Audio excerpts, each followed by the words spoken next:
ng personal na pagtraidor ng mag-asawang ito. Kaya nga, ulit-ulitin ko, kung si Lisa Marcos nasa harap mo lang, sinampal na kita kaliwat kanan, back to back. Dahil sobrang kapal ng mukha mo, Lisa Marcos, kaya ang tawag ko nito, creature from hell. Kapal ng mukha! Kapal ng mukha! Kapal ng mukha! Ni Lisa Marcos. Ni Lisa Marcos.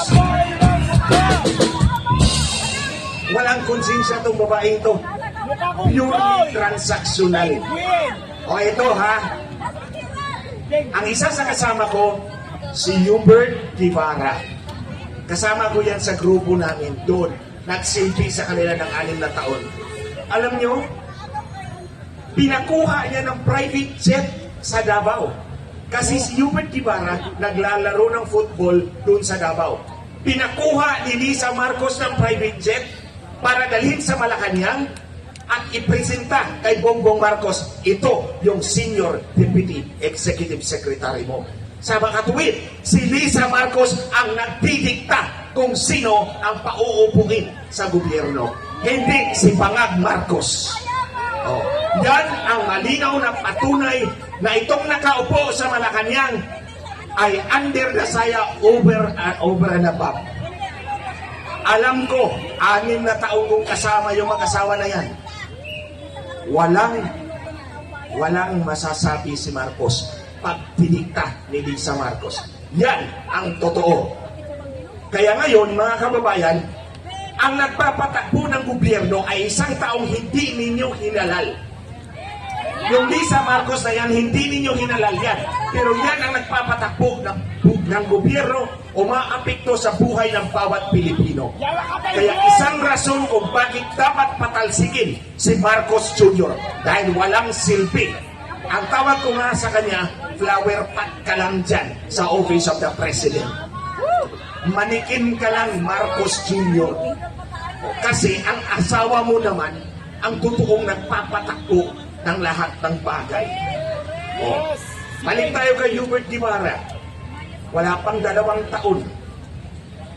Tinimote niya, tinapon sa SEC. Wala pa 1 buwan na heart attack bigla. You see?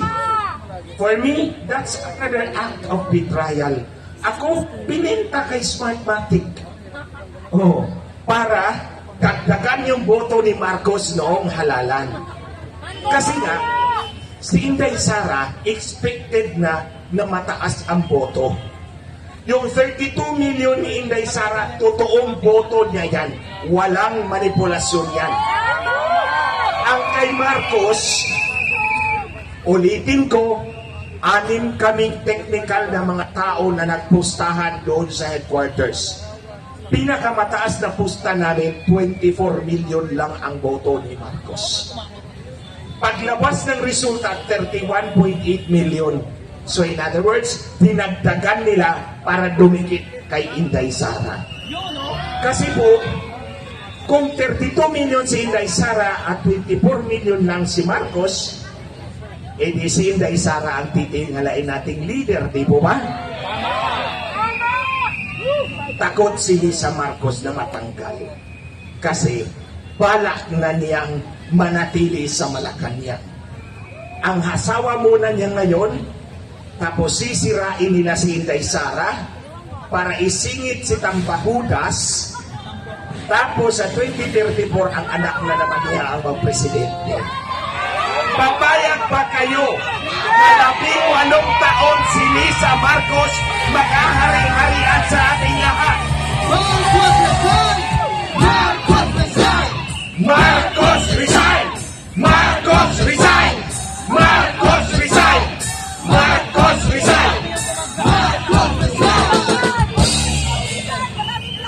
So itong ating pagpupulong ngayon, itong pagtitipon natin, this is beyond Pastor Kibuloy.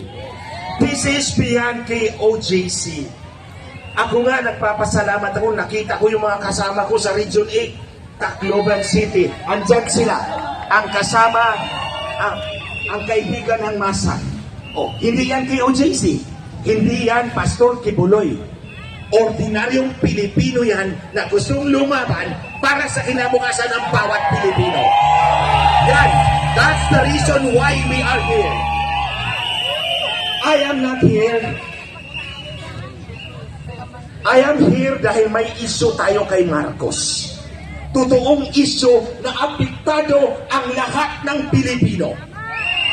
Una, minanipula ni Marcos ang kanyang eleksyon. Pakikipagkonsabahan, nasa affidavit ko yan ha, sino pa ang salaysay yan? Si Roger Alejandro Peñabi Martinez. Sino ito? Presidente ng Smartmatic. Anong nangyari? Kinasuhan sa Florida ng bribery, violation of the Foreign Corrupt Practices Act. 25 years ang kulong niyan.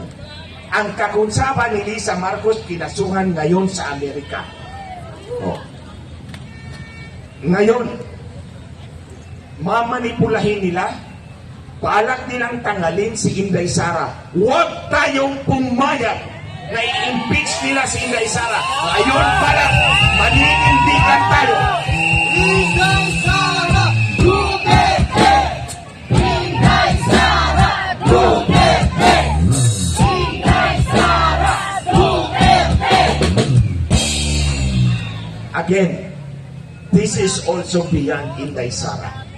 Tandaan ninyo mga kababayan, si Inday Sara lang ang tanging lehitimong hinalal ng taong bayan.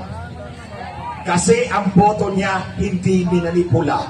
Hindi tulad ni Marcos na manipulado ang kanyang boto. Kaya we have to rally behind the true leader of this country. Si Marcos, impostor lang yan. Kaya nga hinahamon ko itong mag-asawa, sobrang kapal ng mukha ng mga bangag na ito. Itong lalaki, national drug addict. Yung babae, national drug pusher. At pinapakita ko sa inyo na hindi ako takot tawagin drug addict at drug pusher si Marcos Jr. at si Lisa Marcos. At hinahamon ko itong dalawang mag-asawang ang kapal ng mukha. Kasuhan niyo ako doon sa sinabi kong minanipula ninyo ang inyong eleksyon.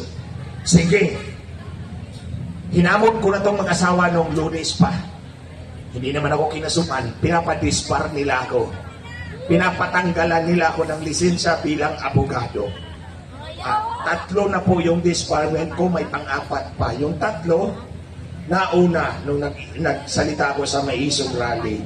Yung pang-apat dahil sasampalin ko raw si Lisa Marcos. So sabi ko kay Lisa Marcos, sige, pag sinagot ko yung pang-apat, idetalye ko doon kung paano mo minanipula ang Korte Suprema.